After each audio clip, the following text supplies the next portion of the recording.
ঠাকুরের আরতি হচ্ছে, যদিও ঠাকুরের নাম কোথাও নেই, কিন্তু ঠাকুরের আরতি করছে। স্বামী বিবেকানন্দ নিজে লিখেছেন, লাস্টে কি লিখছেন, জ্যোতির জ্যোতি উজ্জ্বলরে দিকান্দর। ঠাকুর কে? ভগবান কে? ঈশ্বর কে? ব্রহ্ম আত্মা কে? জ্যোতির জ্যোতি, জ্যোতির জ্যোতি। কোথায় সে জ্যোতি পাওয়া যাবে? উজ্জ্বল হৃদিকান্দর, মনের মধ্যে, বুদ্ধি গুহাতে, আমাদের নিজের মধ্যে যে এই যে চৈতন্য প্রকাশিত হচ্ছে। জ্যোতির জ্যোতি কেন? জ্যোতি মানে কি? যেটা সবকিছুকে প্রকাশিত করে, আর যাকে প্রকাশিত করার জন্য আর কিছু লাগে না। এই হল অন্ধকার, যদি লাইট না থাকে কিচ্ছু দেখা যাবে না এখানে।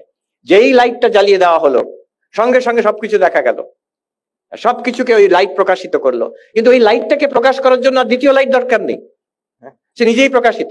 একে বলে জ্যোতি, যে নিজেকে প্রকাশিত করছে এবং সর্বত্র অন্য জিনিসকে প্রকাশিত করছে। কিন্তু এও ঠিক ঠিক জ্যোতি নয়। চোখ বন্ধ করুন, লাইট চলে যাবে, দেখা যাবে না। চোখ হচ্ছে এই লাইটের জ্যোতি, চোখের জ্যোতি হচ্ছে মন, আর মনের জ্যোতি হচ্ছেন আপনি, চৈতন্য, কনসিয়াসনেস। ইউ আর জ্যোতির জ্যোতি। কিন্তু এখানে ঠাকুরের আরতি হচ্ছে, সেখানে স্বামীজি বলছেন জ্যোতির জ্যোতি উজ্জ্বল হৃদিকান্দর। তার মানে this consciousness which we are right now, that is জ্যোতির জ্যোতি।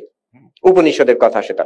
তমেব ভান্তম অনুভাতি সর্বম তস্য ভাসা সর্বমিদম বিভাতি। That shining, everything else shines. By its light, everything here is lit up. You shining, everything else shines. By your light, everything here is lit up.